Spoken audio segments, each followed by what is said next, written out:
జై శ్రీరామ్. అందరికీ నమస్కారం. శ్రావణ మాసంలో వచ్చే మాస శివరాత్రి రోజు శివుడిని ఎలా పూజిస్తే అద్భుతమైనటువంటి ఐశ్వర్యాన్ని, అదృష్టాన్ని అందిపుచ్చుకోవచ్చో ఈ వీడియోలో మనం తెలుసుకుందాం.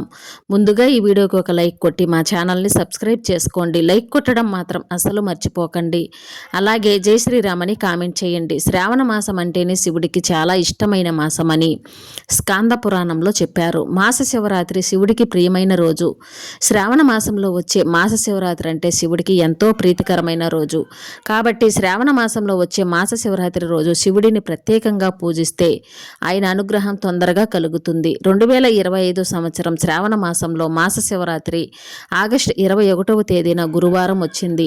ఆగస్టు 21 గురువారం శ్రావణ మాస శివరాత్రి సందర్భంగా ఖచ్చితంగా నక్తవ్రతం ఉండండి. పగులు ఉపవాసం ఉండండి. సాయంత్రం శివపూజ, శివాభిషేకం చేసుకొని శివుడికి అన్నం నైవేద్యంగా పెట్టండి. ఆ తర్వాత ఆకాశంలో నక్షత్రం చూసి శివుడికి సమర్పించిన అన్నం నైవేద్యంగా ప్రసాదంగా స్వీకరించండి. ఇలా నక్తవ్రతం ఉంటే శివుడి సంపూర్ణ అనుగ్రహిస్తాడు. అలాగే శ్రావణ మాస శివరాత్రి సందర్భంగా శివుడికి అభిషేకం చేసేవాళ్ళు ఎవరైనా సరే దర్భజలాలతో అభిషేకం చెయ్యండి. కుశలు అంటే దర్భల నీళ్లలో వేసి ఆ నీళ్లతో అభిషేకం చేస్తే శివుడు తొందరగా అనుగ్రహిస్తాడు. ఈ శ్రావణ మాస శివరాత్రి రోజు శివుడికి అభిషేకం చేసేటప్పుడు అందరూ కూడా 3 మంత్రాలు తప్పకుండా చదువుకోండి. మొట్టమొదటి మంత్రం ఓం నమో భగవతే రుద్రాయ, రెండవ మంత్రం శ్రీ శివాయ నమః, మూడో మంత్రం శ్రీ శివాయ మహదేవాయ ఐశ్వర్య ఈశ్వరాయ నమః. ఈ 3 మంత్రాలు ఒక్కొక్క మంత్రం కనీసం 21 సార్లు చొప్పున చదువుకుంటూ దర్పలు కలిపిన నీళ్లతో శివుడికి అభిషేకం చేయండి. అలాగే కొబ్బరి నీళ్లతో అభిషేకం చేసినా కూడా శివానుగ్రహం సంపూర్ణంగా కలుగుతుంది. అలాగే శ్రావణ మాస శివరాత్రి రోజు ప్రాచీన శివాలయాల్లో దొరికేటటువంటి నాగశివలింగ పుష్పం అంటే సహస్రపని పుష్పం శివుడికి సమర్పించండి. అయితే ఇది అరుదుగా దొరుకుతుంది. ఒకవేళ మీకు దొరకకపోతే దీనికి ప్రత్యామ్నాయంగా గన్నేరు పుష్పం సమర్పించవచ్చు. శ్రావణ మాసంలో శివుడికి ఒక గన్నేరు పువ్వు పెట్టిన 1000 గోవులు దానం చేసినంత ఫలితం కలుగుతుందని స్కాంద పురాణంలో చెప్పారు. శివుడికి శ్రావణ మాసంలో గన్నేరు పూలని అందిస్తాం. కాబట్టి శ్రావణ మాసం రాత్రి చాలా శక్తివంతమైన రోజు. గన్నేరు పూలతో శివుడిని పూజించండి. ఎర్ర మందారం పూలతో శివుని పూజించినా చాలా మంచిది. పార్వతీదేవి ఎర్ర మందార పూలతో శివుణ్ణి పూజించి రాక్షసుల మీద విజయం సాధించింది. అలాగే శివానుగ్రహం కలగాలంటే కొన్ని నైవేద్యాలు శివుడికి సమర్పించాలి.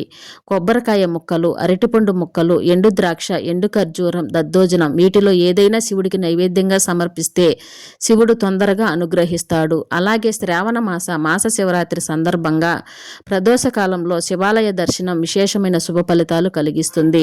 ప్రదోష కాలంలో శివాలయంలో చండీ ప్రదక్షిణ చేయండి. అంటే శివాలయంలో ధ్వజస్తంభం దగ్గర ప్రారంభించి శివుడికి అభిషేకం చేసిన జలం మొత్తం కూడా ఒక ప్రత్యేకమైన మార్గం ద్వారా శివాలయంలో బయటకు వస్తుంది. దాన్ని సోమసూత్రం అంటారు. ఈ సోమసూత్రం దాటకుండా ప్రదక్షిణ చేయాలి.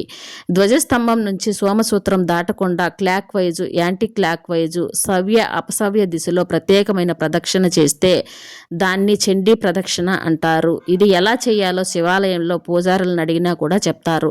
శ్రావణ మాస శివరాత్రి చాలా శక్తివంతమైనది. కైలాసంలో ప్రదోష కాలంలో అంటే సాయంకాలం పూట శివుడు ఆనంద తాండవం చేస్తుంటాడు. ఆ సమయంలో చండీ ప్రదక్షిణ చేయండి. శివుడు పరమానంద భరితుడై మీ మనోభీష్టాలన్నీ నెరవేరుస్తాడు.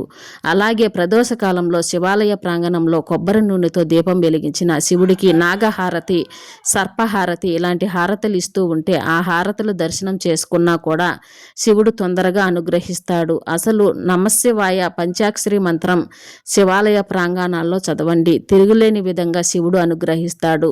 శ్రావణ మాస శివరాత్రి చాలా శక్తివంతమైన రోజు. ఈ విధి విధానాలన్నీ పాటించి శివానుగ్రహానికి సులభంగా పాత్రులు కండి. జై శ్రీరామ్.